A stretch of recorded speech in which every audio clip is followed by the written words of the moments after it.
Everyone coming in, come on in, have a seat. Plenty of room in the front. Good seats in the back are getting taken as far as I can tell.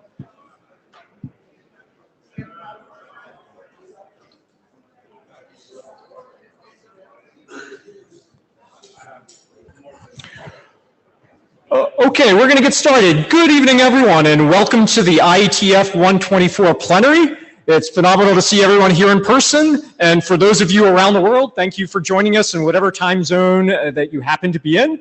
It's we're of course back to Montreal, a great kind of venue we've been to many times and led to very many successful meetings. Before we get started, I quickly want to remind everyone to what you've already agreed to. As condition of participating in an IETF meeting, there's a number of policies and procedures that you see outlined there. And if you want a quick URL to get to them, please do scan that QR code.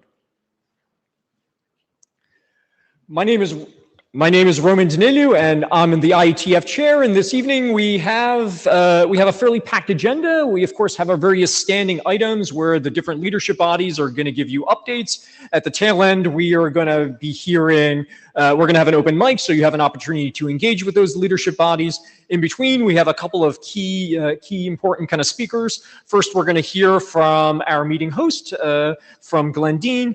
Then from the Internet Society, we'll have the Jonathan B. Postel Service Award being awarded. And then we'll also hear, because it's that particular time of year, we'll be hearing from our NomCom as well. And I neglected to mention all our partners. We're of course going to be hearing from the IETF Trust and the IPMC and our upcoming venue for IETF 125. Okay. Of course, it's the obvious reminder here that this meeting has been going very, very successfully, and the success of this meeting is predicated on the work of a lot of different hardworking people that are not directly sitting in the working groups working on the standards themselves. So I would really like to recognize here and thank the Secretariat, the MidEcho team, the NOC, the LLC administrative staff, that includes also the tools team, and the hackathon support for pulling together the administrative things we so obviously see into many of the things that we don't see that lead to the seamless meeting. So thank you so much.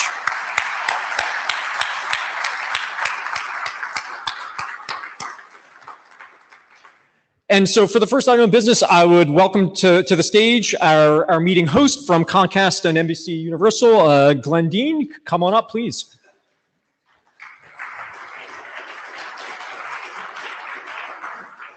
You have one slide. Hi, everybody. It's really a pleasure to be able to host this meeting. We hosted the last time the IETF was in Montreal. It was also hosted by NBC Universal and Comcast. We do this because we really, really value the work that the IETF does. It helps every part of our business. We run networks, we create content, which we distribute on networks. This work, this body, you people, enable my company to do what it does. So this is our way of saying thank you and helping give back to the community by sponsoring these meetings. I'm going to keep it real short. That's it. Thank you for do what you do. We appreciate you.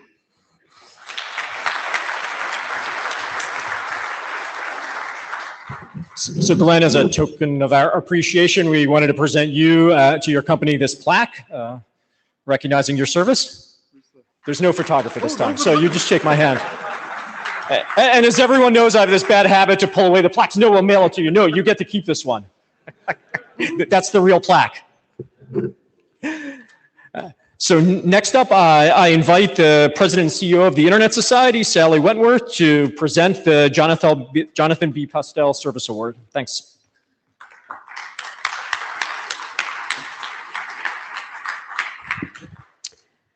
Good evening, everyone. As Roman said, my name is Sally Wentworth, and it's my great honor to be here today as the President and CEO of the Internet Society and the Internet Society Foundation to present the Jonathan B. Postel Service Award. Let's see. What am I doing wrong? Sure. No. Yeah. There we go. Okay. This recognition is named after a person who is well known within this community and who modeled a particular kind of leadership. Through rigorous, steady, and humble service, John Postel always focused on the longer-term health of the internet.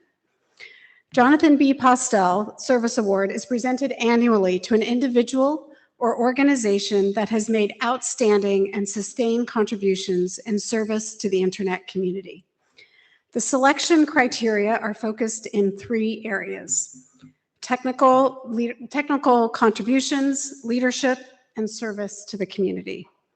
The selection committee is composed of former Postel awardees, and this year, the committee decided to present David Clark with the 2025 Jonathan B. Postel Service Award for his major contributions to design and policy for the Internet.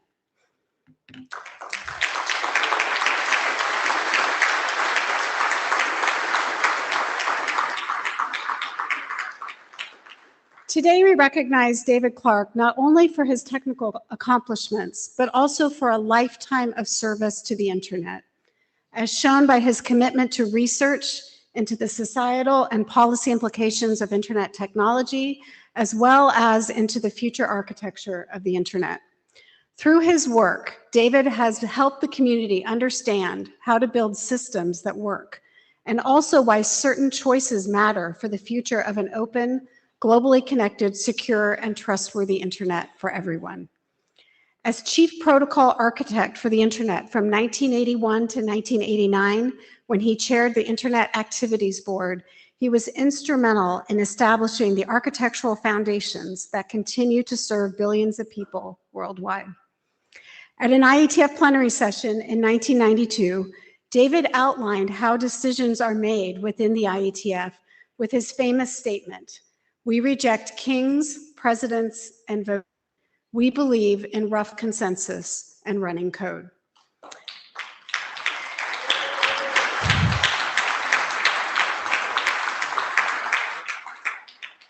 That rough consensus and running code part would go on to be one of the cardinal principles laid out in the IETF's mission statement in RFC 3935 in 2004. Over the years, it has become a defining methodology for the Internet standards development process within the IETF, and something that we can all reference as an example of collaboration across the industry. David also has the distinction of having his words on an IETF 83 meeting t-shirt. Some of you will be familiar with that. Unfortunately, David could not be with us today in person, but he kindly recorded a message for this occasion. So please join me in watching his message.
We beg everyone's patience while we work through the technical issue to get this video streamed.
Unfortunately, it sounds like we need to work out the video, so we will bring it back later in the plenary.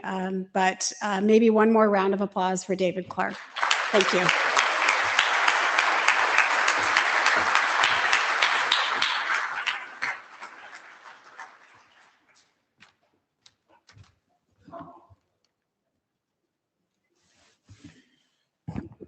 So while the team is working on getting the video streamed, I'm going to pivot over and move next to the next part of our agenda to report out on the ISG report and words from the IETF chair. Historically, I report on all sorts of meeting statistics, and this is what we always roughly report. This is the largest meeting. If you're looking at the registration count, this is the largest meeting we've had in over 2.5 years. We have an almost record number of on-site participation and a very high number of remote participants, and a very robust kind of hackathon, very much kind of on the high end of the participation. And then also, very much continuing with the trend that we've always seen, about 1/5 of the participants are new to the IETF meeting that have never been before. So if you look to your left, to your right, you are in a group of 5. One of you has probably never been here before, because of course all new participants know it's exciting to come to the plenary. Best thing all week, right? I mean, it's best snacks all week, though, in fairness, right? Best snacks. That's I guess all I can promise. The rest is up to you with the mic line. All right. To benchmark again, kind of contextually, the other big kind of trend beyond being kind of record participation for us that it's been in almost 2.5 years is also the proportion of on-site versus remote is in that 60-40 band that we find across the meetings, which is another way of saying that almost half of everyone participating in this meeting is remote, which really kind of pushes to how well our participation process is working in allowing everyone around the world, regardless of whether you're civil society, academia, industry, or kind of government, to come to this meeting and provide your contributions and interventions. Another way to kind of cut the data, where are people kind of coming from? And overwhelmingly, the participation at this North America meeting is from North America. The ISG, since the last time we met, has both released a couple of statements and a number of announcements. I'm going to talk a little bit in more detail for 2 of our statements that we had. One of the things I really wanted to point out to make sure everyone benefits from, because the ISG is pretty much committed to continue doing this, we ran a series of the Ask Me Anything kind of sessions on 2 key procedural topics, which is first feeding the pipeline of Ask Me Anything. You want to be an AD, please come talk to us. One of the best ways to find out what that experience is like is to talk to those in that position. The other thing that we're very much have our eye on with our partners on the IAB is onboarding new work. And one of the ways that new work comes into the organization is through a BOF. Pulling off a successful BOF is non-trivial. It takes a lot of different kind of coordination, collaboration that sometimes may not be obvious. So please join us in sessions like we have that will allow us to kind of give you some advice on how to pull it off. Okay. All right, so I can better read the screens I have. Okay, so what I wanted to do now is delve a little bit into the 2 statements that we have, because I'm sensitive to the fact that sometimes when the ISG makes kind of statements and drops it on the IETF list, everyone may not be dropping everything that they're doing and really wondering what was the latest missive in that communication. So I wanted to highlight 2 of the more significant ones that we published. First, we published some things related to how the appeals process runs. Specifically, we wanted to highlight that the appeals process we have is not for reporting non-compliance of legal matters. All of your NOMCOM appointed leadership team on the ISG and the IAB do not adjudicate legal things. We have created a structure called the IETF Administrative LLC, and they are the legal home for the IETF, and that is the right place to be reporting legal matters, especially matters related to non-compliance. The best way to reach them is that alias I have listed there, which is legal@IETF. 2 other procedural matters to remind everyone: the appeals process is like any other contribution in the IETF. It's subject to our guidelines for conduct and subject to our anti-harassment policy as well. And then the last thing that statement did, which cannot be easily kind of summarized here in a simple bullet, is that it laid out a number of formatting and content requirements to help better integrate the appeals coming into the standards process. So all the details are listed there. The other statement, this is much more recent and saw a little bit of discussion on the broader IETF mailing list, was related to how derivative works are used. And one of the elements of that statement was around highlighting that non-conformant, non-derivative kind of clauses are inconsistent with IETF policy, and they could lead to disruption in the standards process. And we got some questions, well, how could that possibly be disruptive? And from the ISG's perspective, we see those clauses as disruptive in three ways. First, they're communicating false representations of what is IETF process, which confuses newcomers and confuses those less familiar with the IETF processes. Second, it increases the cost of participation to everyone in the IETF, because when they see legal blurbs in things where they should not appear, they need, according to IETF process, to go back to their counsel to adjudicate what those legal blobs might be and what the implications are. And that's another cost burden. And really the most worrying element of all of that is that we have real feedback that tells us that this silences risk-averse participants. That's those that don't have the benefit of being able to quickly go to counsel, that have perhaps those deep pockets, and they have in-house corporate kind of counsel that they can easily kind of consult. And as a result, not wanting to face liability or risk, they remain silent and they don't contribute to the standards process, or remain silent on different parts, and that impacts our ability to understand things like consensus or get their valuable perspective on those matters. So this is a little bit of the background of why the ISG linked those, the uses of those non-conformant legal clauses to the standards process. All right. So another topic I wanted to talk about, we regularly report on how many appeals have been reported to the ISG since the last time we met. So I'm here to report we got another 3 appeals, and the ISG responded to all of those appeals. Contextually, you can see the bar chart listed there.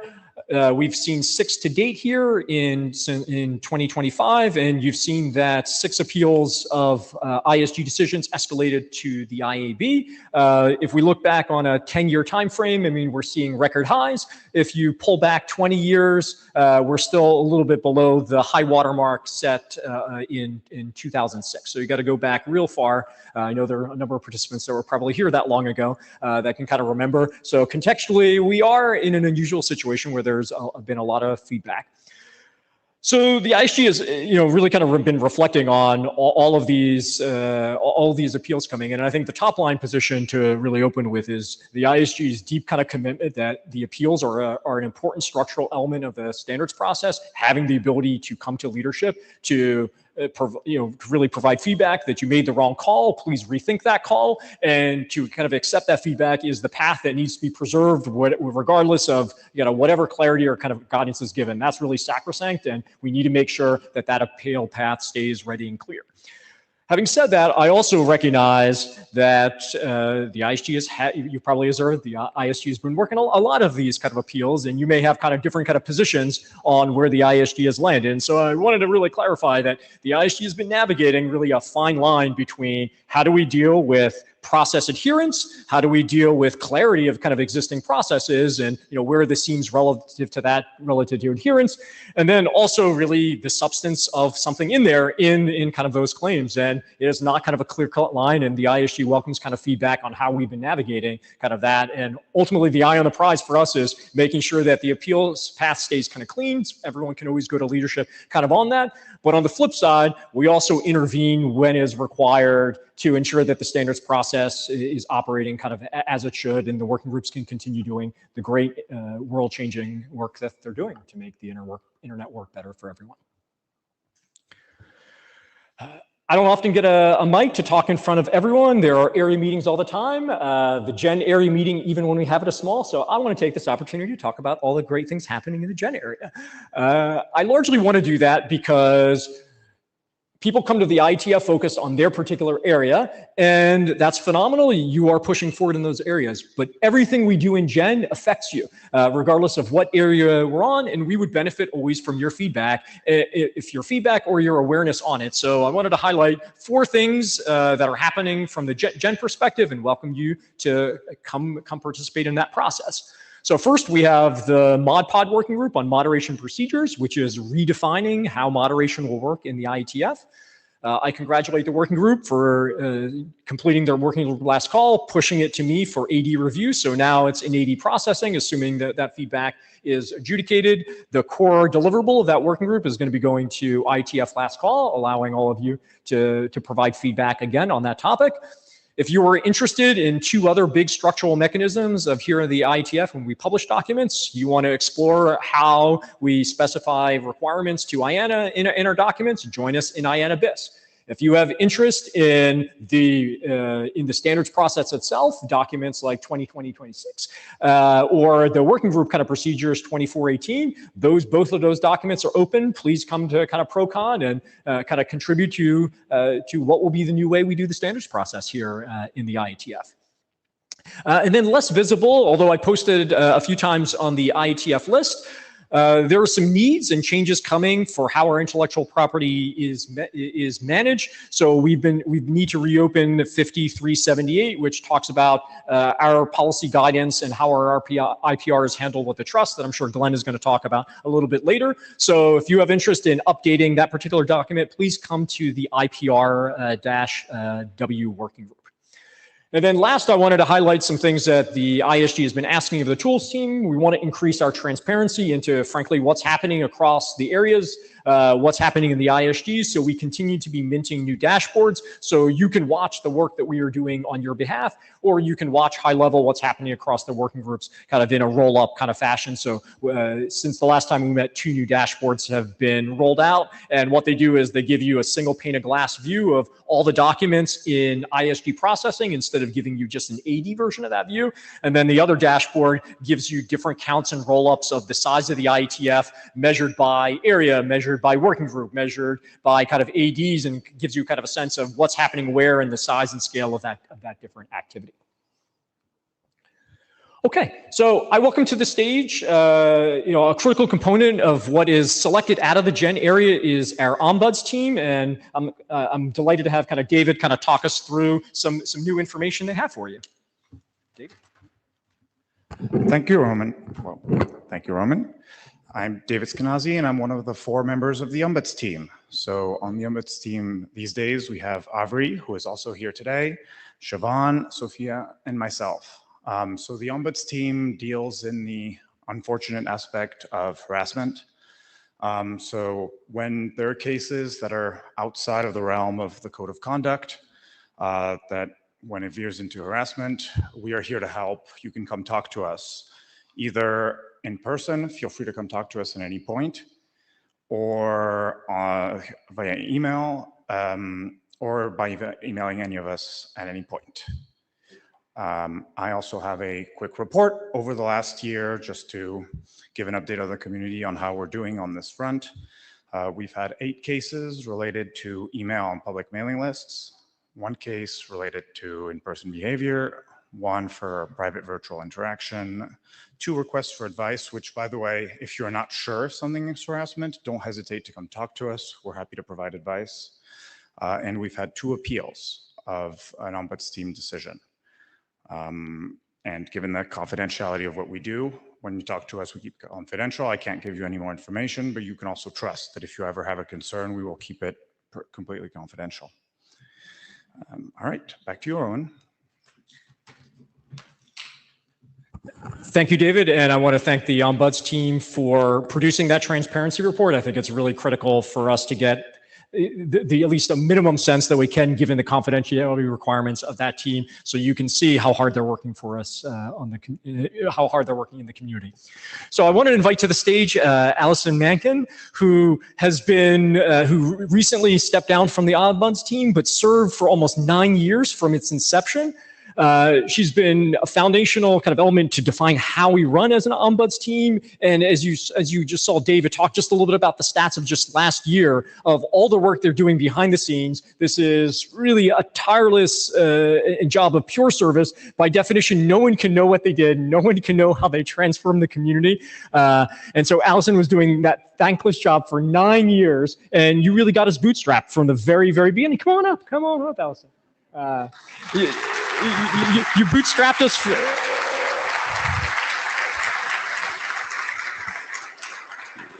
you bootstrapped us from the beginning, and your commitment and tireless service to making sure that the IETF is a place where we can get work done. We can't say thank you kind of enough. And the Ombuds team and really everything we do to make sure the culture of the IETF is so critical to make sure to enable us to get the technical work done. If we want people to come to the organization, this has to be a place where they want to do that work, and you have been part of helping make sure that's a place to get done. And that is the foundation which makes everything possible here in the internet and kind of transforms that. I want to thank you on behalf of the community for your long years of service. Okay,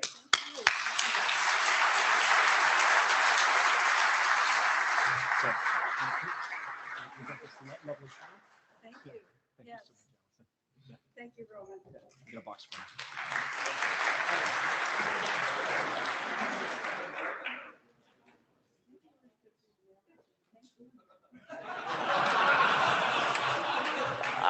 I never play it correctly. Everyone knows the joke. I can't just. I just want to say it wasn't a pleasure, but it was. I think it really made a difference to have the Ombuds team. So thanks to those who pushed us to do this. I really appreciate that we did it. Thank you.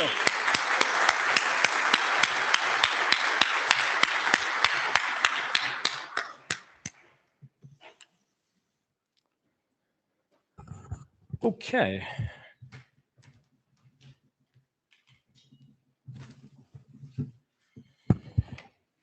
So I just wanted to call out another set. I want to have another set of kind of thank you. Your ISG is working on your behalf, really kind of during the meetings and around the course of the entire year. We thank the people, the sponsors. We thank the people that pull off the meetings. But I really want to recognize that the ability of your ADs to kind of engage in the way they've done, the level of commitment they're bringing in terms of their FTE each and every week with the telechat, formal, informal, the BOF reviews, the document reviews, all of the new work start is only possible because, frankly, almost all of them have some entity backing them and paying for their time. And so I want to recognize all of those different organizations that you see there that pay for the ISG to be able to do the work on your behalf.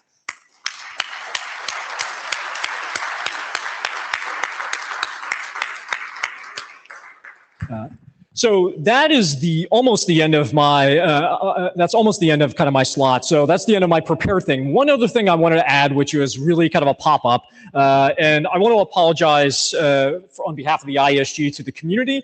It turns out in August, we made a change to the data tracker, which was disruptive to a certain number of kind of working groups. It changed how they were kind of processing, and we kind of shouldn't have done that. So on an operational sense, sorry we were disruptive. But I think the bigger thing I want to apologize for is not so much that it's the operational disruption. I think everyone kind of understands how tools rollouts without explanations happen. What we should have done is, of course, engage with the community on the underlying requirements and the primary kind of users of that. And that should have been the critical driver of how we put some of those components in the data tracker related to the automated kind of notices. So, operational rollout, but the first principle should have been we should really with the end user kind of stakeholders, the working group chairs, and all the delegates that make things possible for those working groups. So sorry about that. We'll do a better job. I'm coming up to speed exactly how we pulled everything off. I mean, there were a couple moving parts. So after the meeting, the ISG is going to kind of think through about what it is that we need to do in terms of what we have in production and kind of next steps. So we'll get back to you kind of real quick on that. I don't have anything kind of prepared. So just wanted to kind of put that out there. Okay, Tommy, I know you're waiting, but we're going to, if I could kind of pause. So I think we have figured out the AV later. All right, so, all right, Tommy, come on up.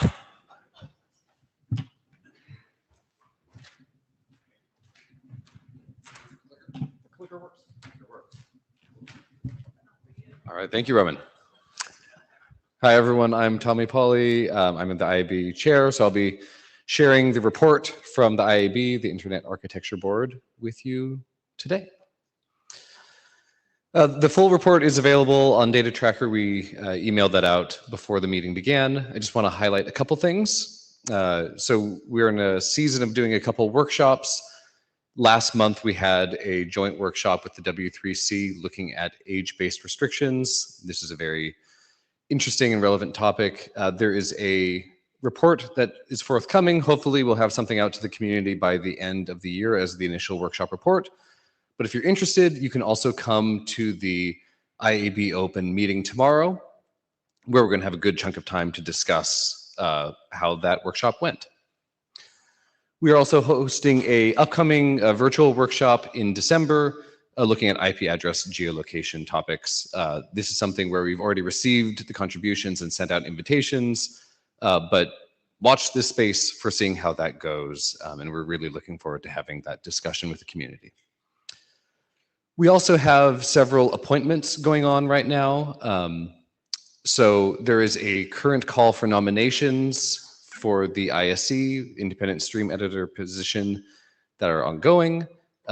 The call for nominations ends on Friday, and so if this is something that you are interested in doing, this is the time to speak up. But also, very critically, starting probably next week, we'll be sending out the call for feedback on nominees and what the community would like to see from the ISE. And so this is a call to please provide feedback during that time. We want to hear from all of you. We're also going to be sending out a call for nominations for a IAB appointed position to the ISOC Board of Trustees soon. That should again be coming out in the next couple of weeks. Please do send in nominations for that. Earlier, Roman mentioned appeals, and the IAB being in the appeal chain, we have received 3 appeals since the last meeting we've had, and we have not sent out the responses to these yet, but those responses are forthcoming. So please keep an eye out for those. And that is it from the IAB report. We'll be back up here with the whole IAB later for any questions. And next up, we have Dirk.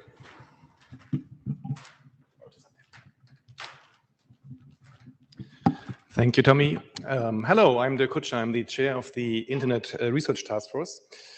The IRTF has 16 groups at the moment, and 13 of which are meeting this week.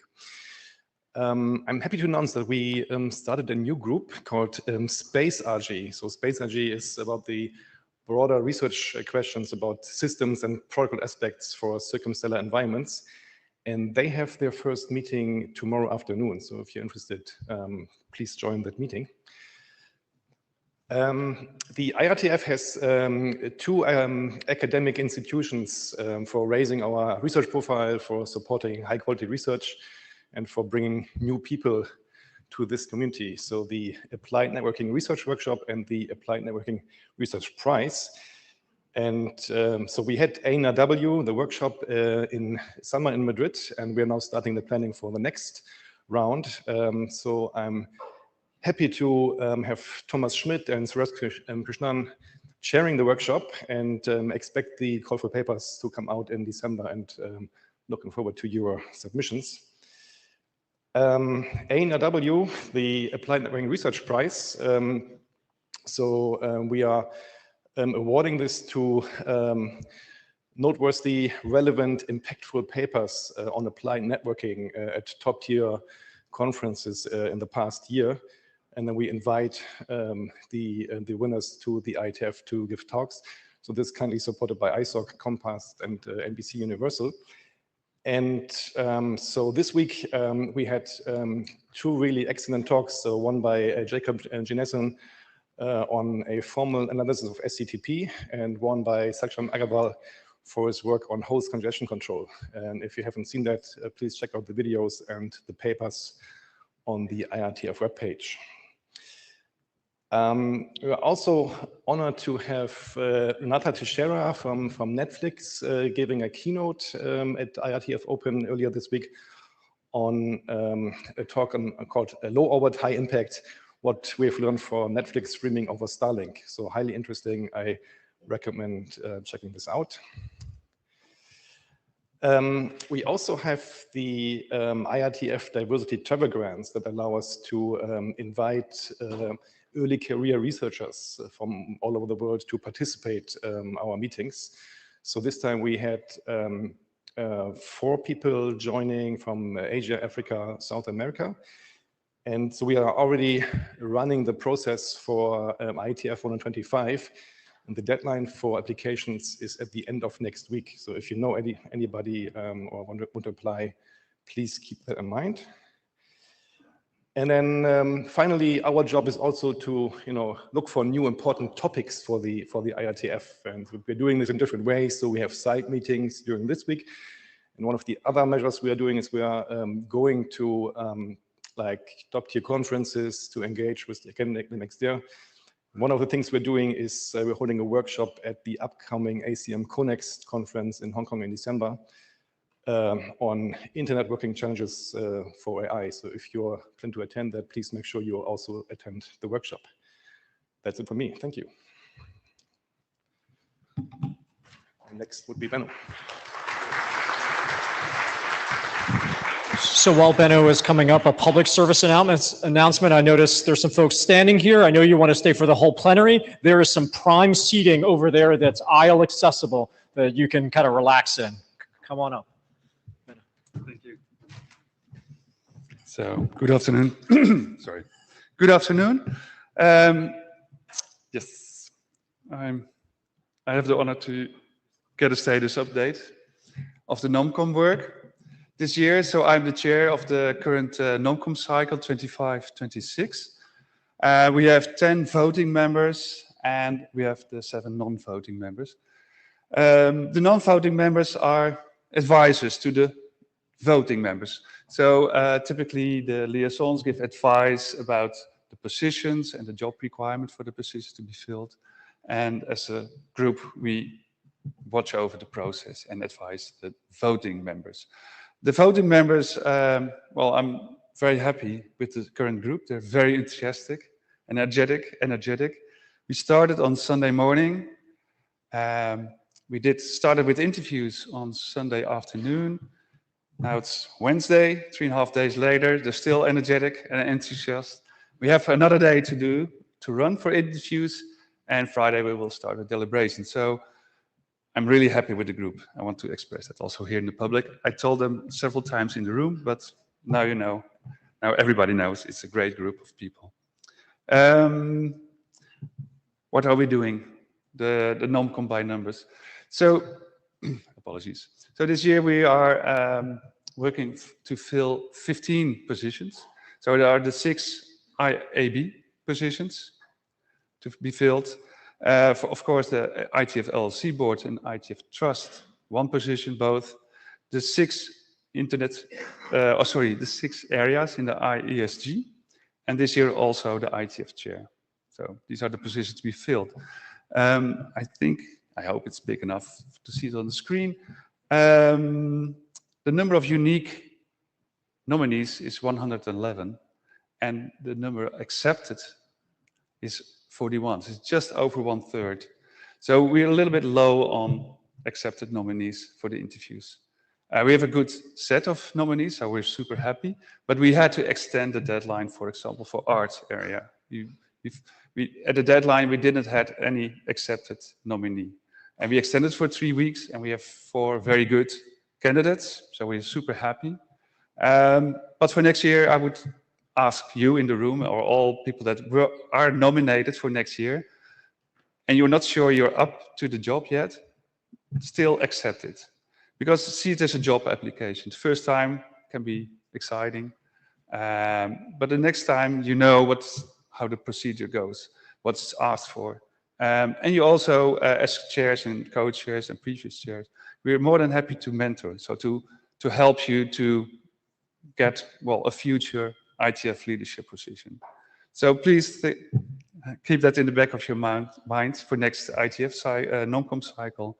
If you're not sure, do accept the nomination, and you will learn what's needed, and you can get feedback. Good. We're now over halfway of the interviews. Of course, the NOMCOM work is a lot of work this week about interviews, but that's about half of the work, interviews with the nominees. The other half is your feedback from the community. So you can give feedback via the data tracker. You can send emails to the NOMCOM chair or to the NOMCOM committee, all the group, or talk to a NOMCOM member. So you recognize us to the orange dot, but maybe we should next time also have orange jackets, so you can recognize it also in the hallway. I think that was a suggestion this morning. We'll do that. Or an orange hat maybe, or We have a volunteer here to arrange that. I heard there was we are short in budget for the NOMCOM, so every donation in this kind of is welcome, Warren. Again, so community feedback is really important. In the previous announcement was yesterday the deadline. I said it was a soft deadline. I see a lot of people here, laptop open. The deadline is tonight, so everybody is now behind the laptop. Please fill in, go to the websites, fill in the feedback. It's a soft deadline, so you can also give feedback later, but we cannot guarantee we have time to review everything. It's really a lot of work. It's a lot of reading, a lot of evaluation. We run still interviews, and Friday morning we will start with the deliberations. We're positive to finish the deliberations by the end of the day on Friday. If not, we do the remote work in the next 2 weeks after the IETF and send our slate early December, late November, early December to the confirming bodies. So the decisions has to be confirmed, and you can expect well, the announcements early next year. That's it. Any questions? Please, well, any questions, send me an email or to the NOMCOM list or find us. And you're always welcome to visit us on the 3rd floor, the NOMCOM room. Thank you. Thank you for your attention.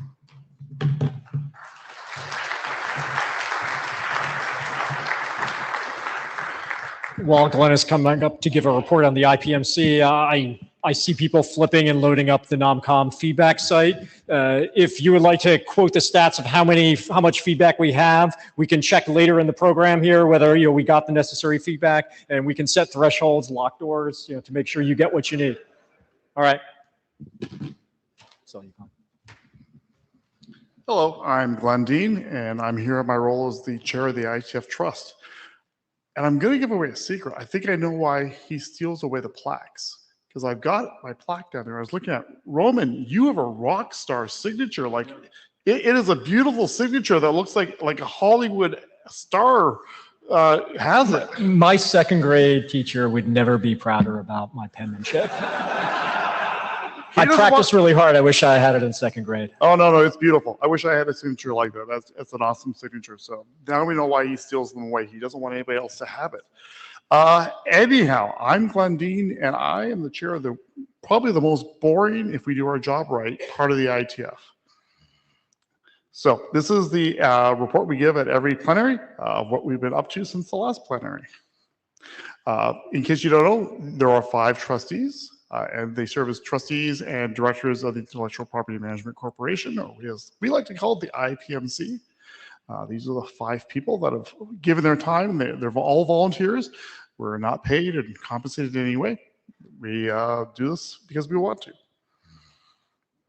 Since we last met, we have issued 0 new licenses. We have had 0 licensing inquiries and 0 trademark new licenses issued, and 0 legal actions. That's the big important one. You may say this is, why are these 0? Or what are you guys doing? The majority of IETF licensing is automatic. It's done through the TLP, that's on our website, the trust legal provisions, and it's a passive license model that allows the trust to license back to the IETF and its activities the work that we hold, the rights we hold. And so if things are working really well, we don't really have to write a lot of active licenses. And so that's why these numbers are 0. This means that things are working as they should work and by design. So one of the big things we've been working on for the last couple of years is this restructuring. We're changing the legal structure from a Virginia Common Trust, which has been in place since 2005, into a corporation. And there's a lot of reasons for this. If you want to read about them, we have a whole consultation we did in the past and documented why we're doing this. But we're coming to the end of the road, and we're almost done. We can see the end of the day, the achievements. A couple things Roman mentioned. We have an update to RFC 5378. This is a pretty minor update from our perspective. We are essentially saying, don't call it the trust anymore, call it the IETF IPMC. And it's up there. It's in the data tracker under Draft Bradner. Jen writes, and it's being discussed on the, I think the work group name is IPR work group, not IP work groups, IPR work group. That we did not catch that typo. And we are also updating the companion document to that. RC 5378 is the inbound rights, and the TLP is the outbound rights. So we're going to do both of them in parallel. And of course, there will be some boilerplate updates. So essentially what you're going to see as participants is that the copyright statement at the top of internet drafts and published RFCs is going to say, no longer the IETF Trust, it's going to say the Intellectual Property Management Corporation. Also part of this exercise requires we hold some assets for the IANA. This was done when the IANA transition was done a few years ago. In practical terms, we hold 3 trademarks and a series of domain names that are part of the IANA architecture and provisioning. To support this, we have been requested by the CCG, which is a group that was created. It's made up of IETF representatives, names, and numbers representatives that advise the trust on handling of the AI assets. And they asked for some recognition directly in the bylaws. So we've got a 60-day period out. We've put comments on out for that we're accepting reviews. It will close on December 5th. So you still have a few more weeks to get your comments in about the proposed bylaw amendments. I want to call out, I know that we just had the NOMCOM up here, but I want to nudge you again for the NOMCOM for a couple of reasons. The trust is pretty small compared to the number of people that applied to the IAB for roles. We had 4 people this time be nominated and accept for the trust. I think we had 5 nominated, 4 accepted. That's for the positions being filled, and comments are open right now. There'll be another position that's appointed by the ISG that's coming up for renewal later this year, and Roman and team will take care of putting out that notice. They'll do that. But I just want to call it, if you're interested in being on the trust, look for that notice, get your name in there, and come join. I'm stepping down as the trust chair. I've been on the trust for many years, and so this is the opportunity to fix all the mistakes I made. So if you want to come talk to us, we are meeting. We always have office hours here. So this IETF 124, we're on Thursday. That's tomorrow. We're going to be in the McGill room. That's down the hall there from 10:45 to 11:15. And I always say, come visit us. We're lonely. We do intellectual property rights, and so that's not as cool as some of the engineering talks that are going on in the working groups. But please come visit us. We're friendly. We don't have extra cookies, but if you bring us some, we might eat them. So anyhow, and thank you.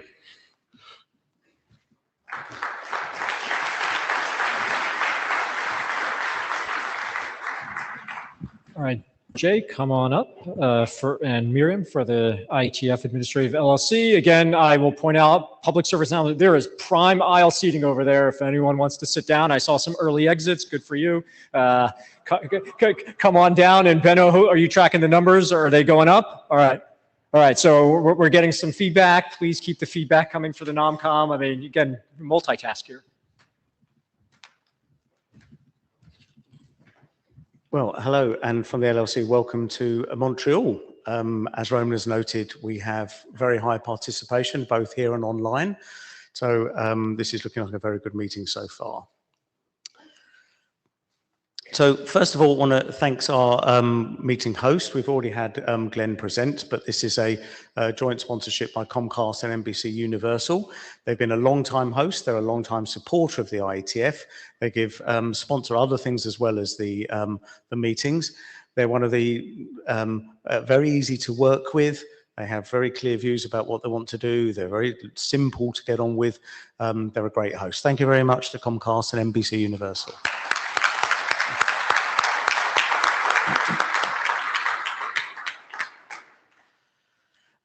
Also, as Glenn very rarely drinks, he's the cheapest one that we ever take out for dinner, so that's fantastic. Thank you.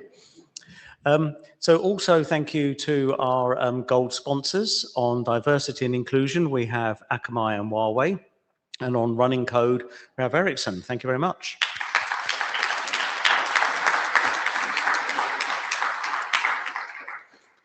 And then down to our bronze sponsors, which means for the observant of you, we don't have any silver sponsors. So we do, of course, have a gap and an upsell opportunity. So anybody interested, please come speak to me about that. So for diversity and inclusion, we have Comcast and ICANN. Sustainability, we have NTT, who only joined recently. Running Code, ICANN and CN-NIC. Open Internet, DE-NIC, and Nominet. Thank you all to these.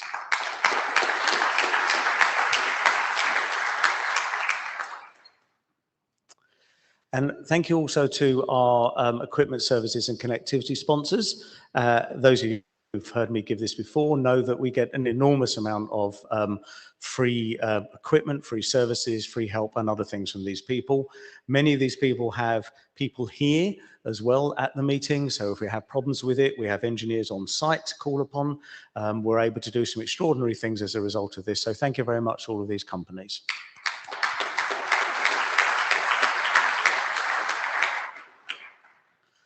Right, and we of course do have a store where you can buy things. We are always, I always put this out, looking for new product ideas. Roman gave me at least 15 yesterday. So expect hoodies, expect running things, more running things, some other running things, and possibly some running things as well to be in the store at some point. And stickers, that's right, okay. We are also looking at, well, we're gonna continue to provide things as you want through the store. Please do let us know. So there are a number of volunteers that support the meeting. Within the code sprint this week, we had, on Saturday, we had this group of people. Within the NOC, we have these people, and within the NOC, of course, these people are supported very strongly by some of them by their employers. So thank you very much to these people for volunteering.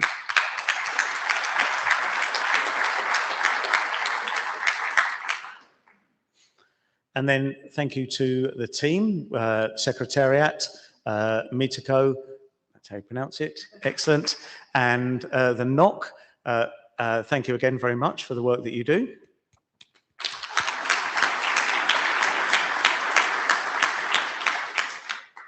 And now some slides with faces. This is the IETF LLC staff, largely software developers and things, as you can see. Thank you all very much for your work.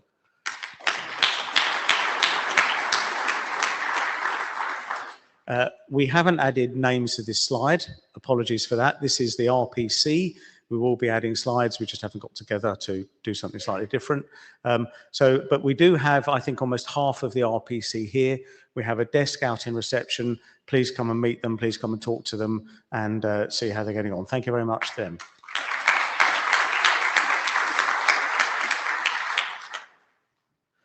And then this is the Secretariat as well, a little bit more detail. We've seen the people before, but to help you put a face to a name. And you'll see them wandering around with their uniforms as well, so relatively easy to find. Thank you very much to Secretariat.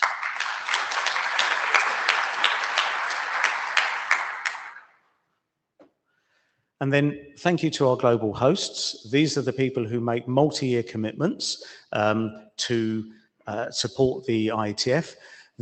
In every case here, just about, we have an individual or a group of individuals within that company who go to battle within their organization to say, yes, we need to basically sponsor the IETF, put a lot of money into the IETF. We don't get a sales booth. We don't get, any flash marketing videos as a result of this. All we get is a bunch of reasonably well-fed engineers, and that's it. So thank you very much to these people.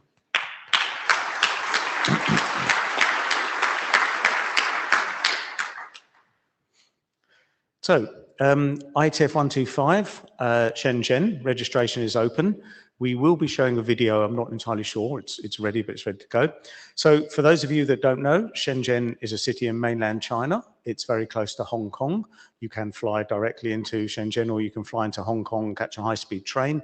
The train station is actually underneath the venue, so it makes life easy for us. And we look forward to seeing many of you there. So I am... right, on to future locations and venues. So we have Shenzhen ready. We have the host of CN-NIC hosting that. We have IETF 126 in Vienna. We're still looking for a meeting host, but we have one company interested. IETF 127 San Francisco coming up. We're also still waiting for hosts, but we have some very good conversations going on there. The others going forward here, we're going to make an effort soon to put out a little bit more information about that. We've always been concerned about giving too much information away about where we're going because it affects the commercial negotiations. We've had that, happen several times. So what we're going to aim to do is give you details of at least the countries we're looking in so that you have some idea about those type of things and try to give more information about that as we go on. So that should be coming at some point soon about that. And we're, as well as negotiating these meetings here, we're also into IETF 123, 122 and 123. So we've got a number of them that are, either quite close or not far off being ready. So there should be some big changes developing this quite soon. Right, over to Miriam.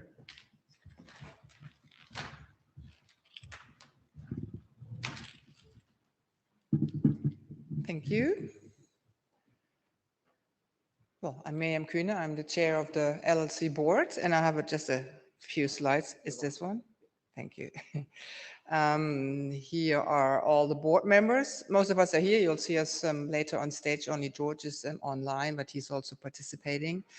They can all introduce themselves later in person. We always show this because we do have monthly board meetings, and they are open to observers, at least the bulk of the meeting, the public part of the meeting. We also have board-only sessions, but these meetings are open to observers. You can join us. The dates and the agendas are published on the website and also usually sent out by email to the announcement lists. Here is a slide on our financial status at this point in time. I'm not going to go into details there. You can find all this online. Also, including the August financial statements are published and approved on the website.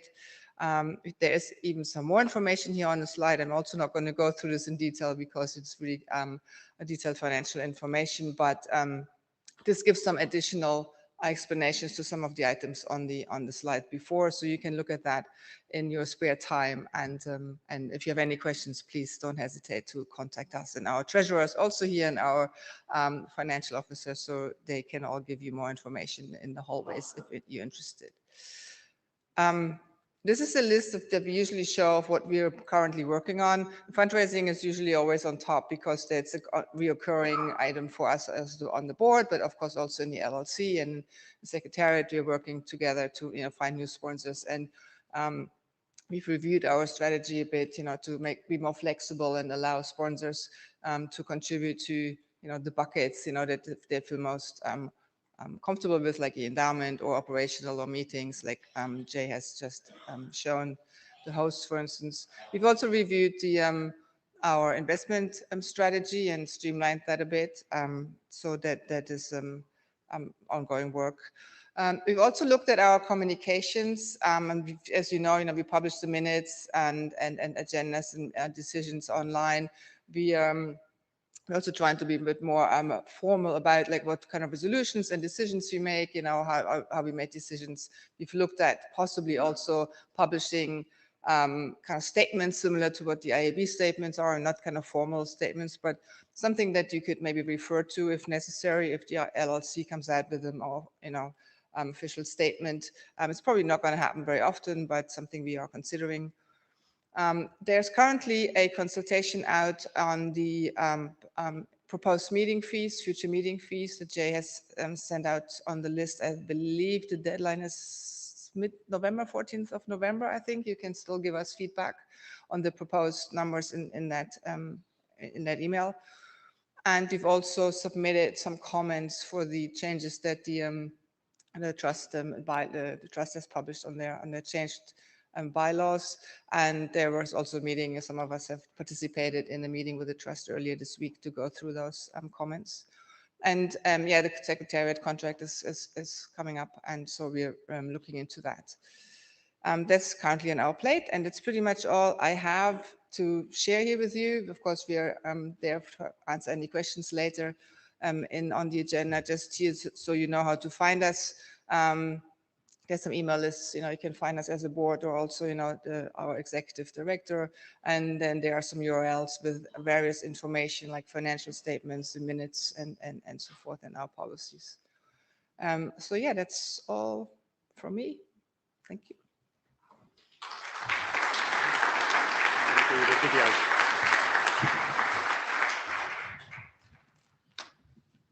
Right, now we have a short video about IETF 125 Shenzhen to show you.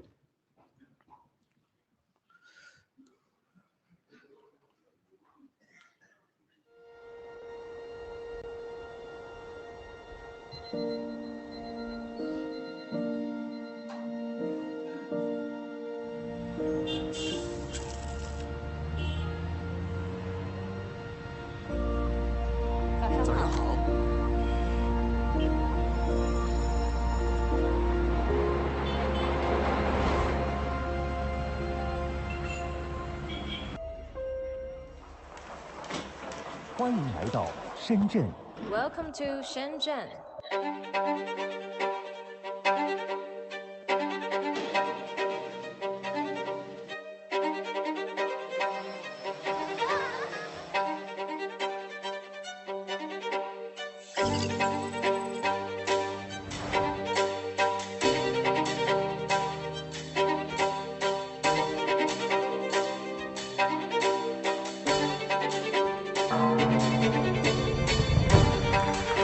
Always Shenzhen is kind of the pilot to try new things and to implement new plans, new ideas.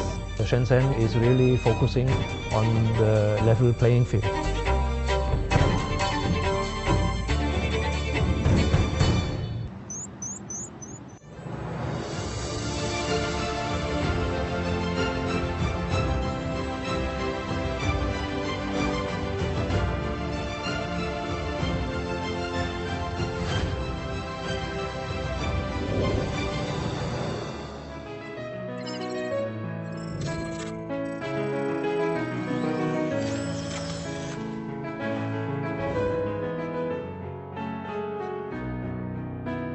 Hello, how are you?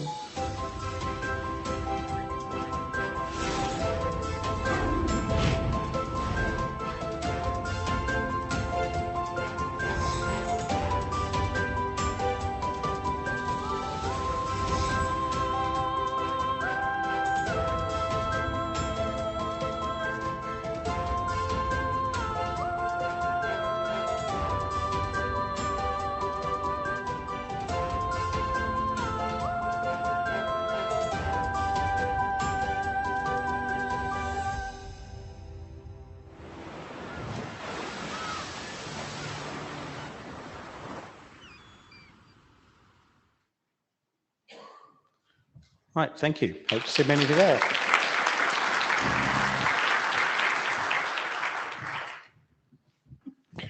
So with the profoundest of apologies, I invite back to the stage my partner in so many things, Sally Wentworth, ISOC's CEO, and of course, the Internet Society is a great partner to the IETF.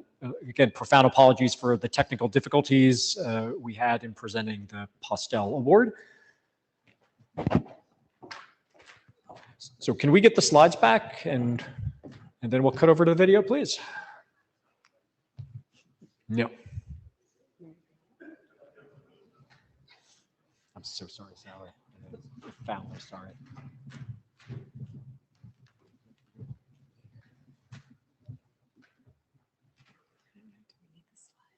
Do you not want the slides?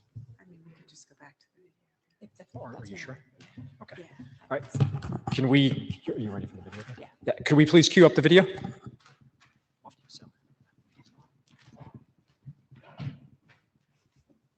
I am absolutely delighted to have received this award, and I'm so sorry I cannot be there in person to talk to people. This week we're on a long-planned vacation. I try to remember the value of vacations. So you see me where I seem to spend most of my time these days, in front of a computer, as if I'm doing a Zoom call. I thought of putting in a fake background. Like this. This is the river behind my house. But I just decided to stick with my actual home. I'm not sure what aspects of my work count as service, but I guess I've accumulated some points for service over the 50 years I've been working on the internet. It's mildly disconcerting to realize it's indeed since about 50 years. Since I joined the Internet Working Group and we started to try to reduce the vision that Bob and Vint had to running code and well-formed specifications, and I've done all sorts of things related to the internet since then. I want to take this moment to talk about someone else. This is the John Postel Service Award, and I realize I'm in a shrinking group of people that actually work closely with John. This award is named for John for a very good reason. He epitomized what I consider to be service. He was the first RFC editor, the numbers are for many years. Here's a slide from a 2009 IETF presentation that has a wonderful picture of John from 1985. I'm told that in some Native American cultures, when there was a tribal conclave to discuss some important matter, one question a person might ask was, who speaks for the wolf? Who speaks for that which has no voice? John always spoke for the internet, not some bright, shiny idea he just had. He was always thoughtful, considered, considerate. When there was some decision being deliberated, John would lean back and say, well, and a particular way of saying that, and then after a pause, say something that was thoughtful, clarifying. He had no interest in starting a company or getting rich. Of course, we weren't doing startups back then, but his heart was in the success of the internet. I hope that I too have spoken for the internet when I have had the opportunity. And I'm going to keep doing that for as long as I can. I'm still working at MIT. There are too many things still broken to sit back and do nothing but float on the river. But at the risk of getting a little maudlin, that band of creative, adventurous, risk-taking people who got started in the mid-70s have now aged by 50 years. John died in 1998. Bob Braden, who served as well as an RFC editor, has also died. There are others. These were my friends. And we've lost others, and we need to remember them and speak for them as well as speaking for the internet. There are many stories we should not forget. I am so sorry I am not there.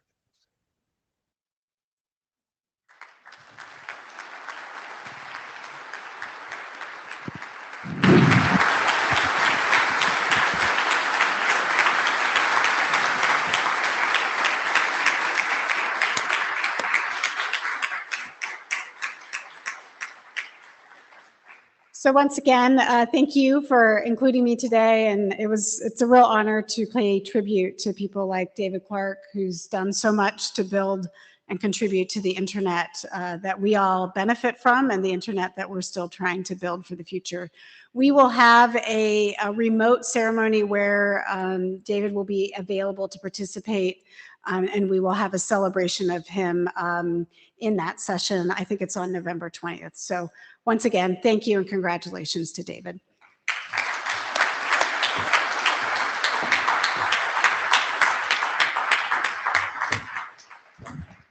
Congratulations to David.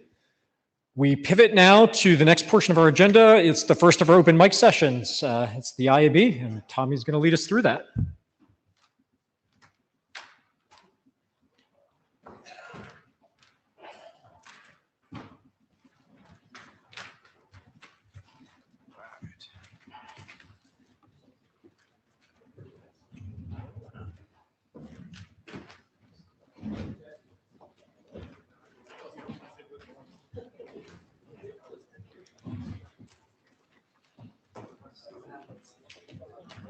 Please.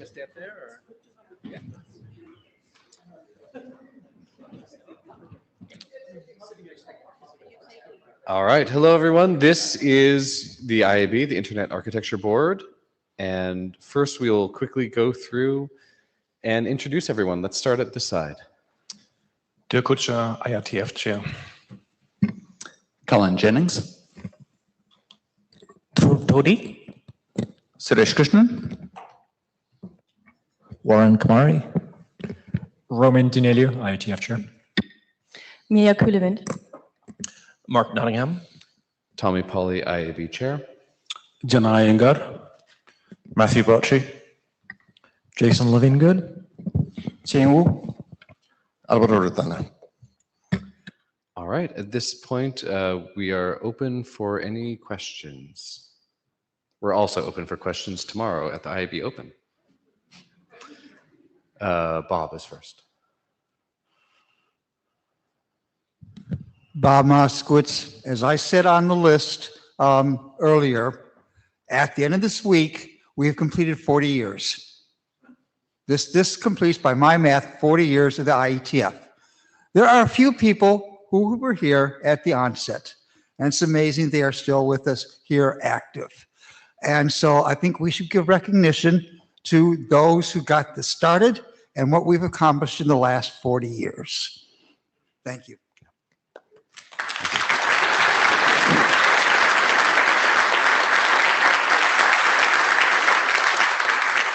Well said, and we agree.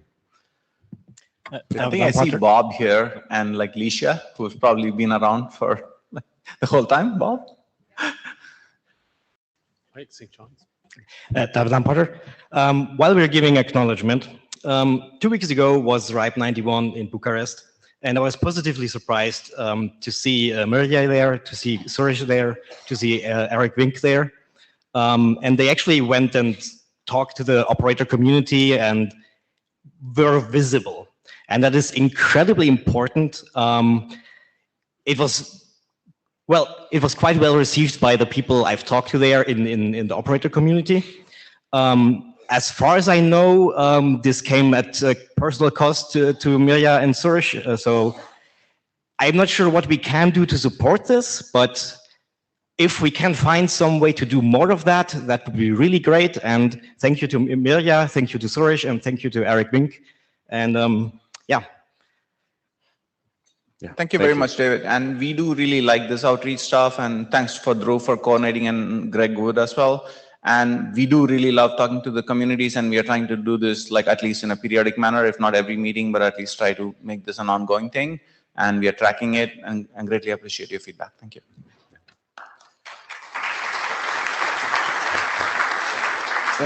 And I guess one brief point on that, as we were talking about the NOMCOM earlier, and one of the important things for the NOMCOM is what is the composition of the IAB ongoing. And so, as you pointed out, a lot of being able to participate in some of these outreach events is based on people's existing connections to those communities or their own ability to get funding for that. So that's something to think about, that if this is something that you'd like to help with outreach, come engage with the IAB or potentially stand for it. Elliot. Thank you, Tommy. As you mentioned in your IAB report, the independent submissions editor position is up. I just wanted to add one comment, which is if anybody is interested in how the position works, what the job is, if you'd like to shadow me for a little bit, if you have any questions whatsoever, I'm around all day tomorrow. Feel free to reach out to me by email. It's lear@lear.ch. Happy to answer any questions that you have if you're at all interested in the role. Thank you. Thank you, Elliot. And thank you for your work in the role. And you're also up for nomination, so this is a great time also to give feedback. And thank you so much for all you've done there. Thank you. And please do provide feedback, good, bad, or otherwise. All feedback is useful feedback. All right, Rodney, take that how you will. Hi, good evening. I'm Rodney Taylor, the head of the Caribbean Telecommunications Union and a new participant here, first time in the IETF. And I'm really appreciative, ISOC, for facilitating this, the participation of members from the Caribbean. We have colleagues here from Antigua and Barbuda, St. Lucia, the Eastern Caribbean Telecoms Authority. I noticed there are opportunities to host, and we definitely welcome you in the Caribbean anytime. We have wonderful beaches, of course.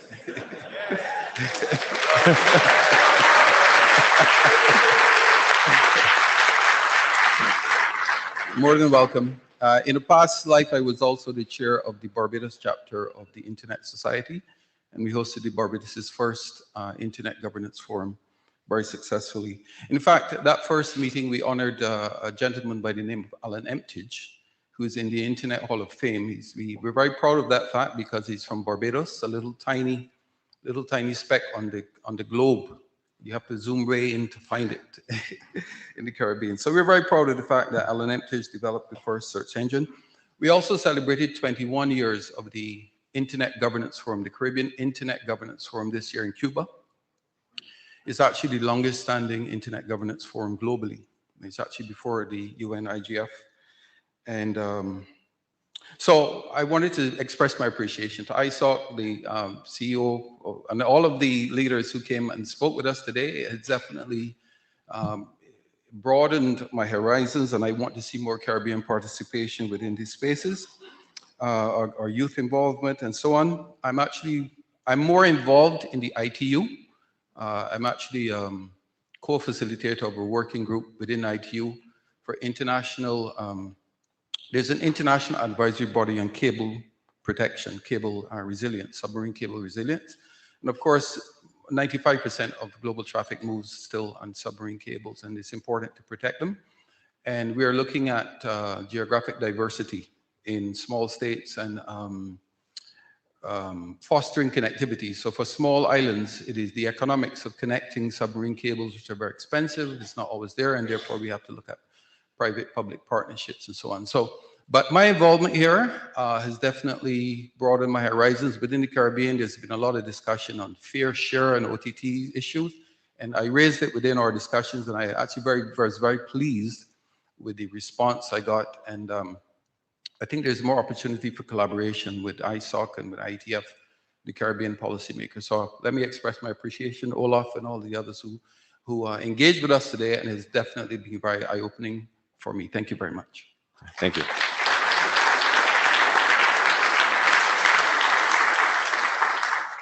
Yeah, I want to highlight that the policymaker program that ISOC helps run and co-locates with the IETF meeting is a great thing. And I think on the IB and all of IETF leadership, we also really appreciate having that cross communication and your ideas and questions because they make our perspective richer as well. So much appreciated. All right, anything else? Going once, going twice. Okay, I think up next is the IESG.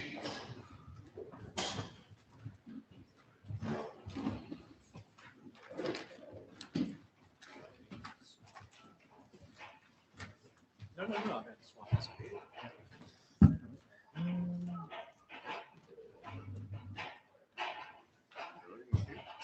All right.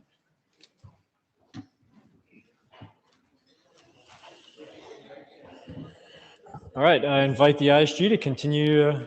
Come on up.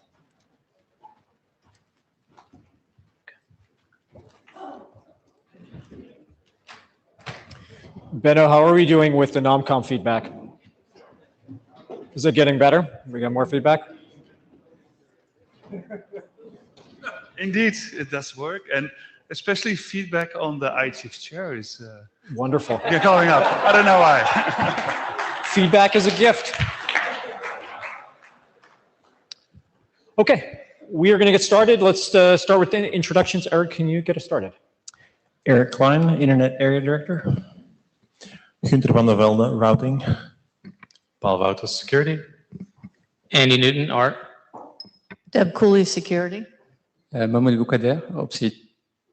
Mahesh Jethamdani, OPSI. Ketan Talaulikar, Routing AD. Ori Steele, Art AD. Tommy Pauly, IAB Chair. Roman Danilou, IETF Chair. Gori Fairhurst, WIT AD. Mike Bishop, WIT AD. Jim Gishon, Routing. And we started with INTD and with an Eric. So we finish with another INTD and another Eric Vink. The ISG from Eric to Eric. Okay, the mic line is open. We have individuals queuing up. Jordi, you are first up, please. Yes, Jordi Palet. I am addressing this to the ISG because I believe it belongs to the ISG, but otherwise the rest of the bodies are here and they may be able to answer. In March 2000, there was a legal agreement between ICANN and the IETF. And in that agreement, it's clear that they should respect our procedures to assign addresses for specific purposes, among other things. However, a couple of weeks ago, more or less, ICANN started a public consultation, and then we also discovered that some time ago, they already assigned it a special IPv4 address, and now they are asking for an IPv6 address.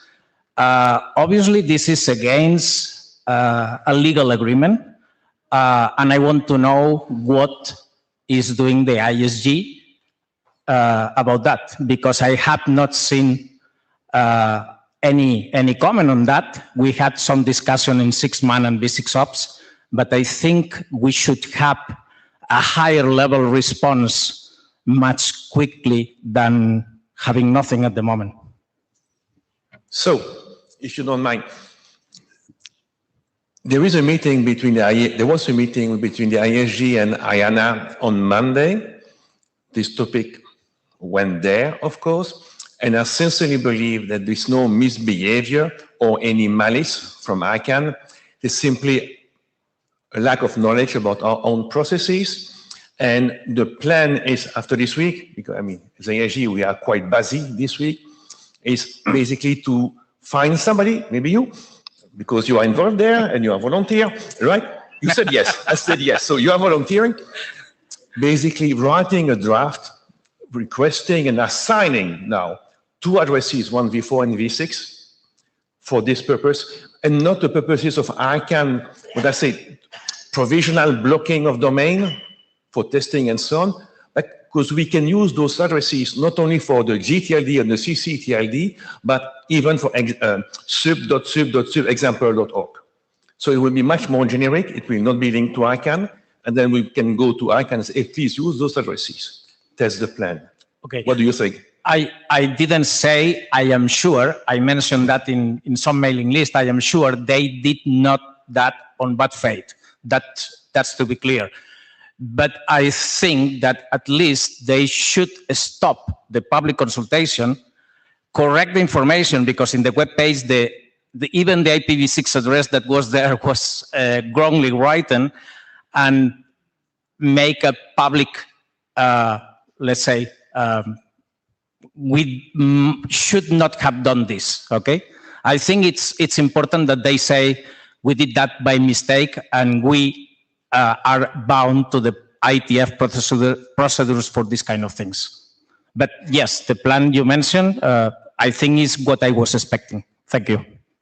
So thanks for raising that issue. Eric is going to clearly help us with that action item, and we're going to work with our colleagues in the IAB and our ICANN liaison to figure out what it is we need to do in terms of the next course of action. Great, thanks. Stephen. Hi, Stephen Farrell. So you've received some appeals. I'm not here to quibble with the outcome, because I think mostly the outcomes were good. I am here to ask, and I'm happy to give my opinion after you guys, what do you think you got wrong in processing those appeals?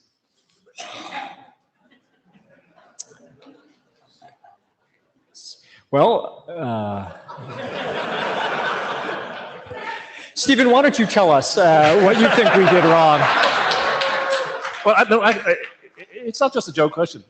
I don't mean it as a joke. I mean, please, like, you think we did, you got feedback for us about how you're processing. I mean, like I said in kind of the pitch, we've gotten a lot of kind of appeals.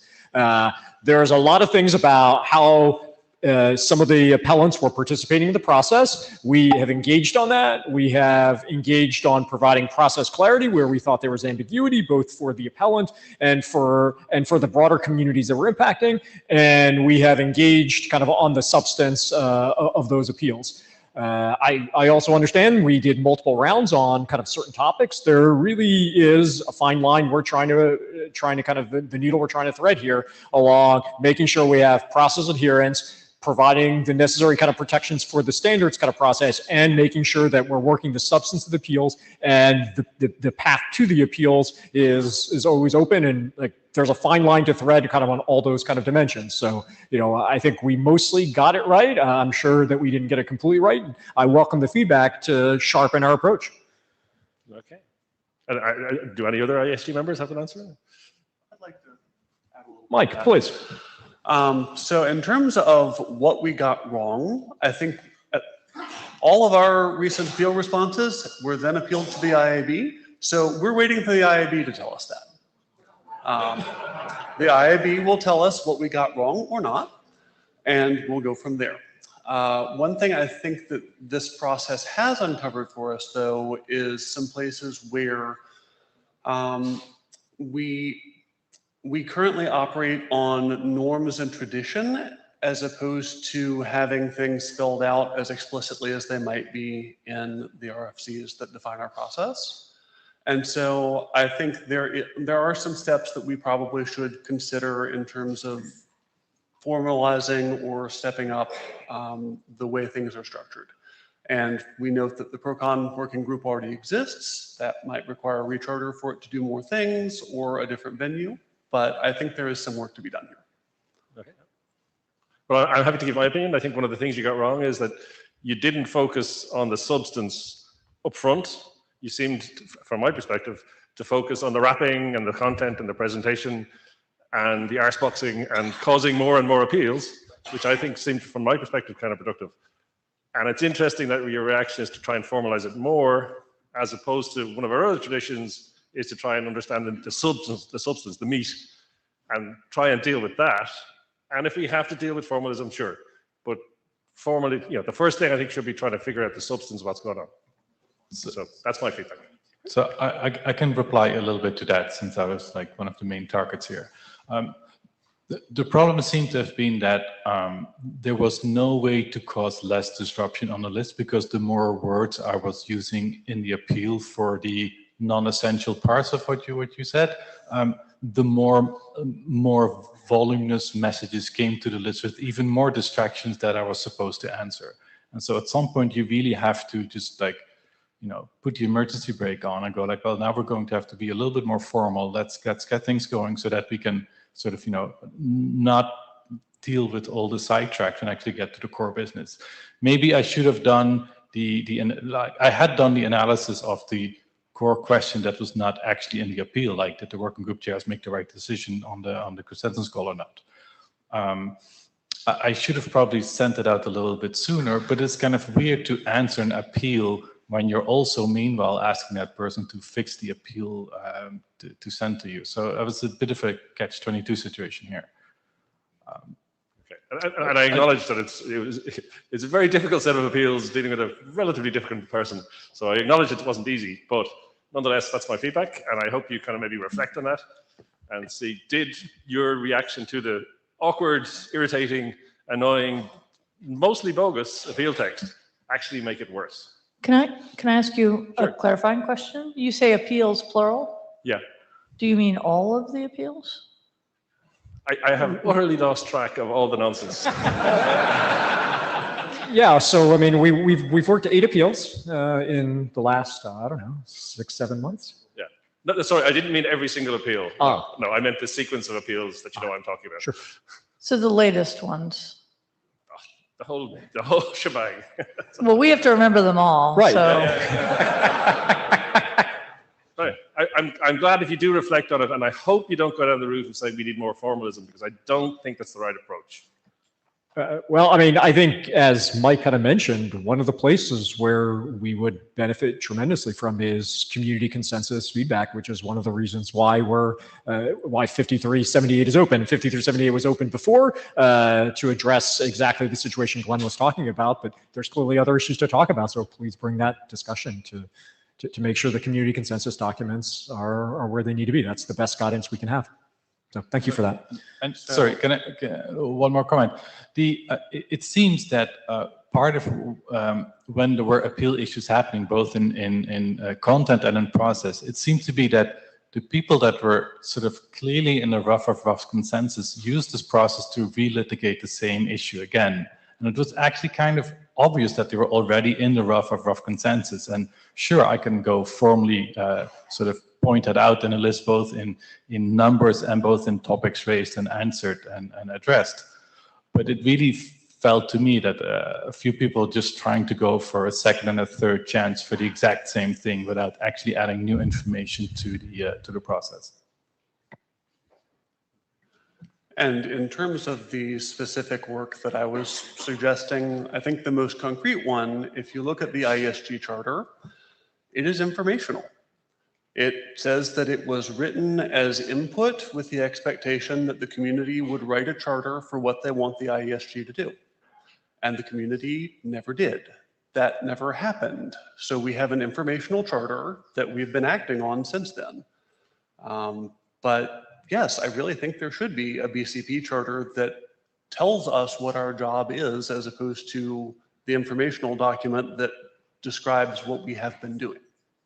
So please do our job description. I'm making sure this time. Pete, you're up next. Hi, it's Pete Resnick. First, to quickly agree with one of Stephen's comments, which is probably getting more formal with appeals like the last few you've dealt with is not the best idea. Coming up with a way to strip out the person's going on and finding some core issues and just saying yes or no is the better approach. But that's not what I got up here for. First, I want to thank Eric for taking the bullets during the working group chair session. I owe him a beer, and the rest of you do too for not being up in the front. And thank you to Roman for talking about the tools change. One thing that I want you all to take away is, yes, there was a problem with not talking out the tools change with us beforehand. And I've talked to a couple of you about, I understand how these things, when you're sitting on the ISG and there's 15,000 things and, oh, we could just make this tools change and it would make everybody's life easier. That seems easy, and then you affect a bunch of stuff. That's not a great thing, and I appreciate that you have taken that in.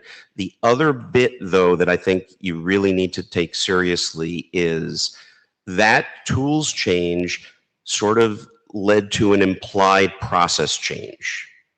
It was not intended, I don't think, but you've got to be very careful about making changes to the tools or making changes even to the way you talk to working groups about different activities and implying that there is a formal piece of process being introduced when the IETF has to come to consensus on process changes. You don't get to make those choices.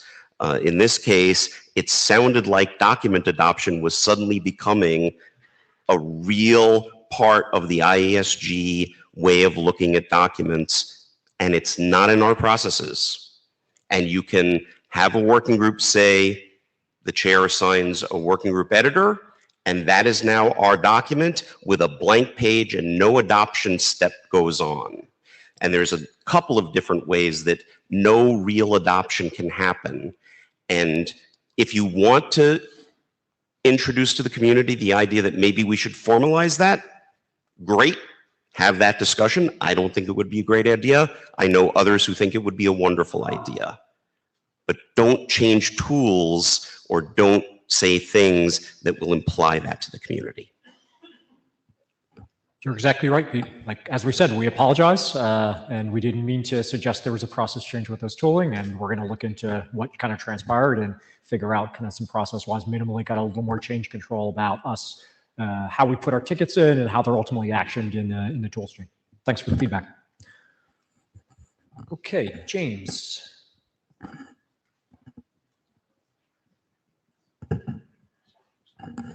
James, you're up next.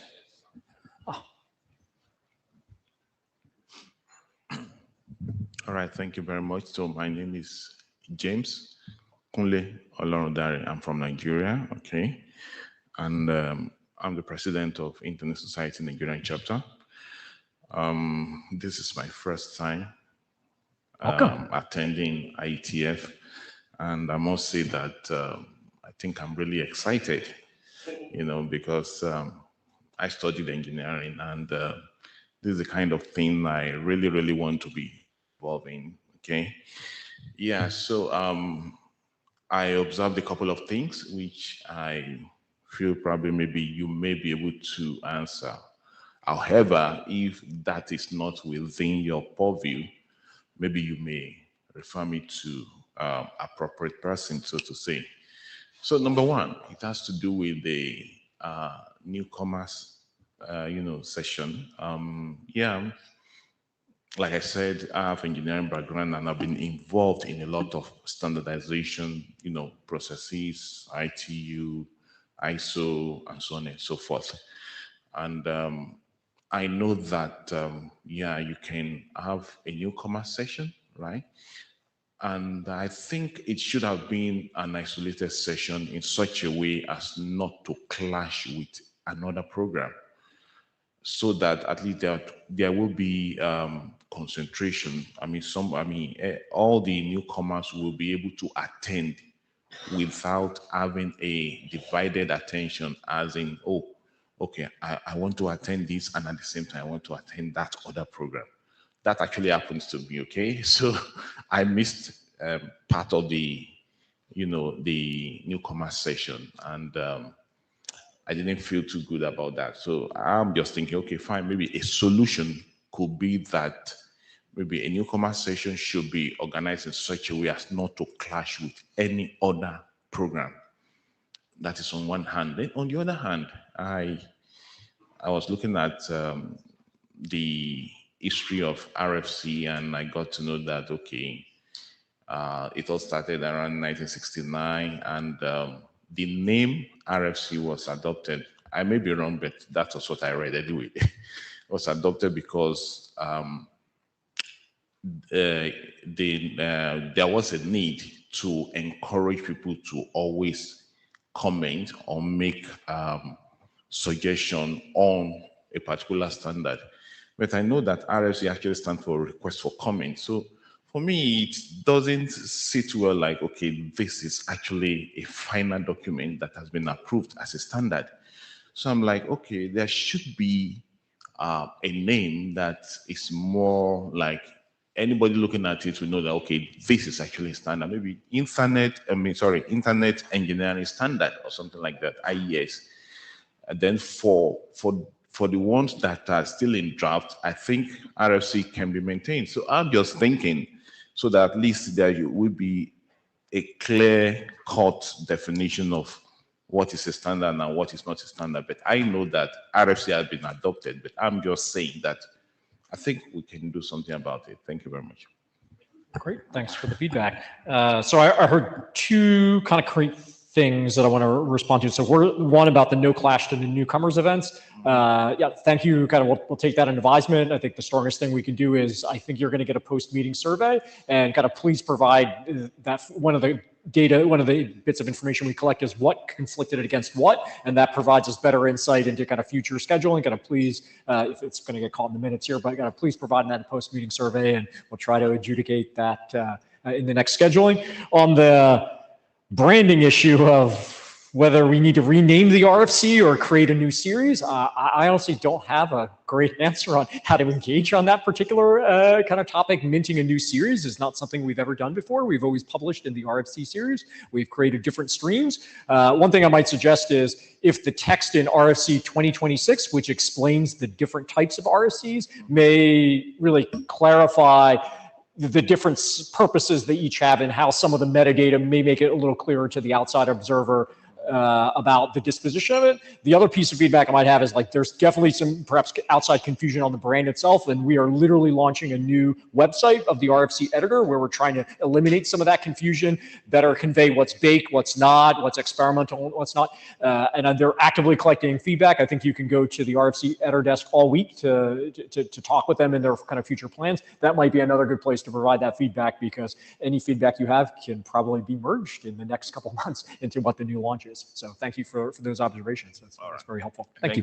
I think I'll do that. Thank you. Thank you. And just one observation. As far as we are aware, we do not schedule anything against the new participation program items on Sunday. So I'd be really interested to figure out what there was. I think it might be IEPG. Yeah, there's a whole number of events. If you want to identify your conflicts, please do. This is why I think it'd be best to do it through the survey. I think the hackathon was on that very day. Yeah, we have a scheduling constraint. Obviously, we have hundreds of sessions to schedule. So getting a slot against which nothing is scheduled is, yes, that is a hard sometimes problem. those things are recorded, right? So IEPG might be recorded. Right. Is it?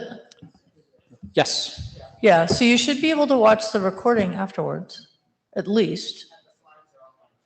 And the slides are online, right? Okay. Up next in the mic, Arnaud, please.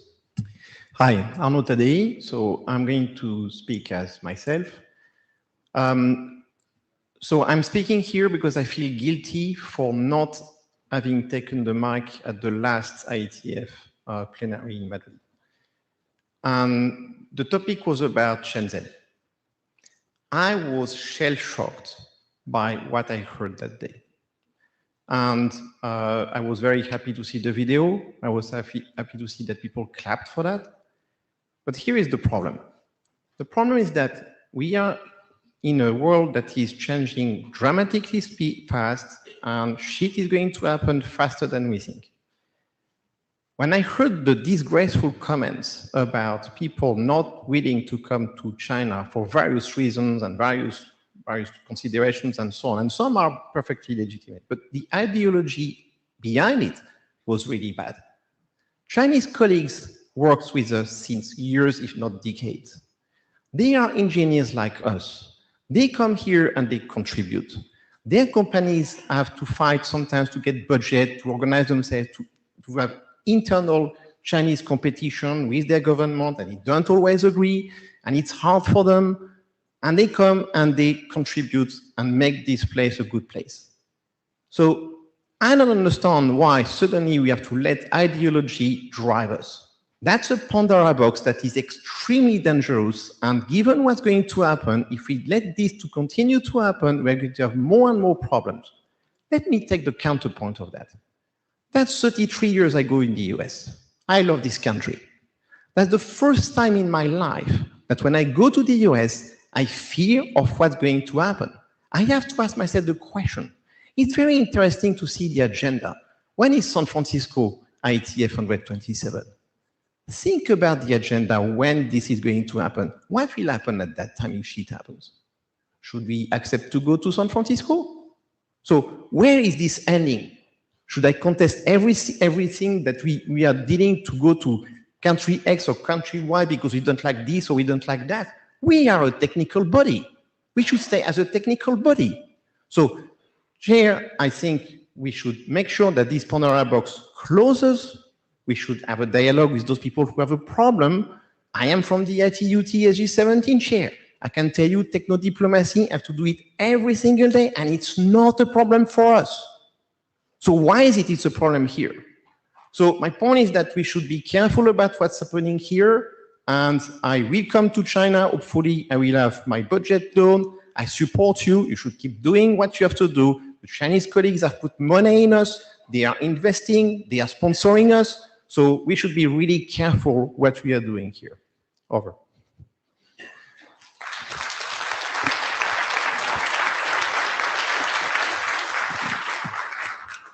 Thanks for your words on that. Sean. Hey, plus one of that. Sean Turner, I guess I'm a working group chair that seems to get appealed a lot because they, for whatever grand reason. I do want to get up here and thank the ISG for starting ModPod. I think it's something that we definitely need. I want to thank them for picking some excellent chairs. Lisa Dussault and John Peterson, I think, knocked it out of the park. I think the document editors have been doing a really great job. And basically, I think it's been a really great thing, and I'm really happy that we actually did it so we can actually have some good procedures for how to moderate the list. So thanks. Thanks for the feedback, Sean. And since ModPod was invoked, and I mentioned it's kind of earlier process-wise, that document is under AD review. When the working group adjudicates kind of the feedback I provided them, it's going to go to IETF last call. And again, this is going to be an opportunity for the broader community that may not participate in the working group itself can provide feedback on that document. Great, thanks. Harold. Harold Alderstrom. Just a warning about procedures. When you're defining procedures because of difficult conditions, you're always fighting the last war.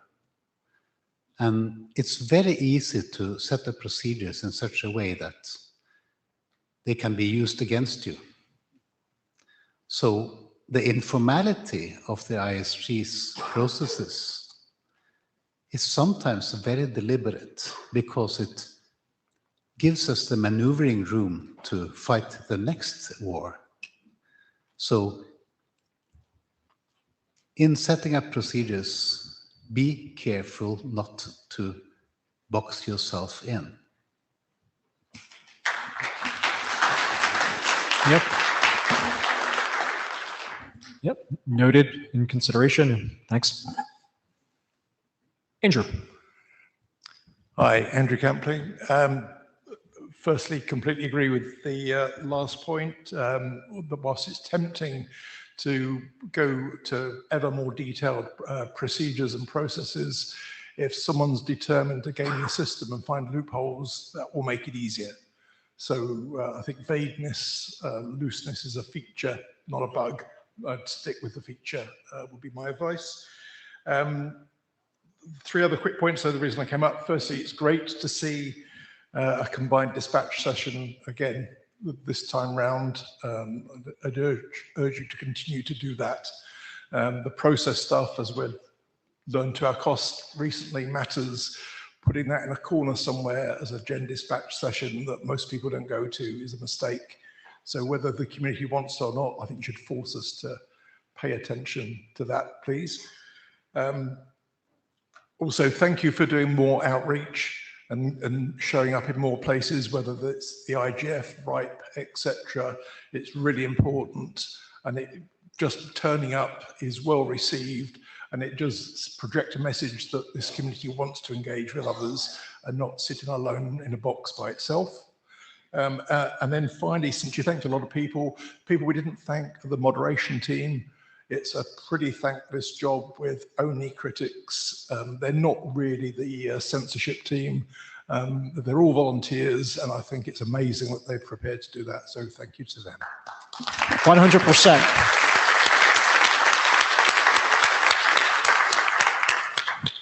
Bob Moskowitz, just putting my, am I next? Yeah. Just putting my 2 cents in. It was a long, long time ago. I still remember when. I was the IPSec chair and had an appeal, and I was on the IB, so I had to recluse myself on the appeal process. It hasn't changed in these decades.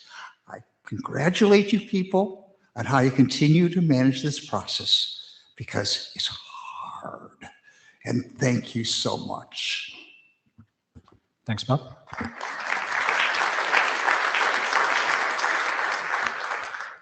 Okay, I observe that the queue is drained. I'm going to pause while someone's looking for the button. If someone does not have Meet Echo logged in, they can't make their comms work, and you want to make a comment at the mic line, please run to the mic line.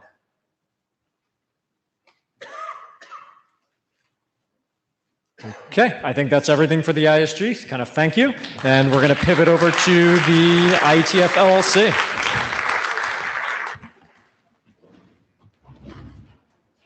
Yeah, I should have had that.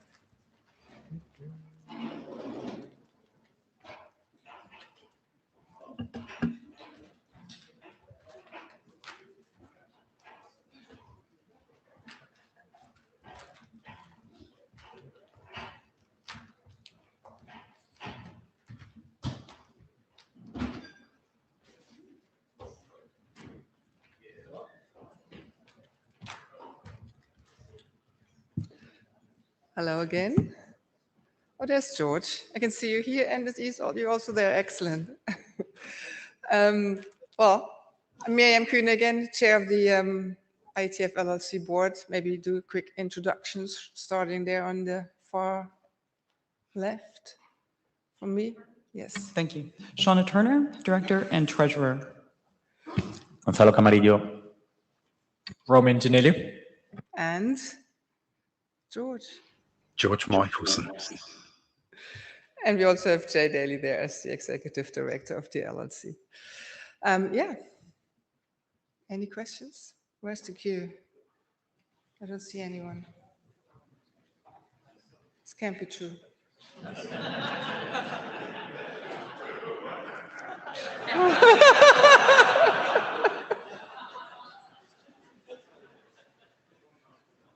Oh. Why don't I see it? No, I don't see it. Uh-oh. Please. Please. I'm Stuart Cheshire from Apple. I have a question, just asked honestly without any bias, so I hope it doesn't sound that way. Our next venue is in Shenzhen, which is an hour away from Hong Kong University. One of the things that I think is really important for the IETF is to encourage new engineers to get involved, so we're not just a bunch of old greybeards. Do you know what the situation is like for students at Hong Kong University? Can they travel freely to Shenzhen to attend the hackathon or the IETF meeting? I don't know. I would turn to Dirk. So it depends on their nationality and their visa situation, but in general, yes. So, and there's not only Hong Kong University, there's HKUST, the city, and so on. So there are, I think, 4 or 5 good universities, plus the universities in Guangzhou and Shenzhen. So I think they should all be coming, and it should be possible for them, yeah. Excellent. Thanks, Dirk. I don't see anyone else in the queue. Wow, we all want to have an early night. Excellent. Well, thank you. Thank you. Thank you, board. Thanks, George.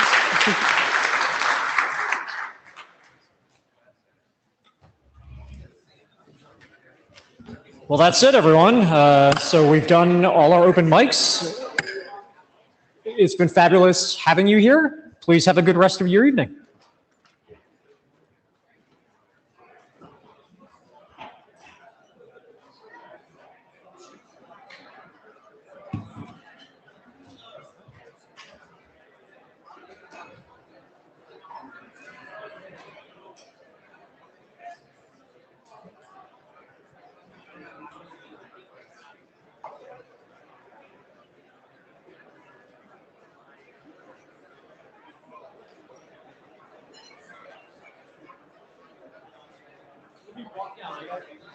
You have something in mind that I don't fully understand, and so I want to better understand what you have.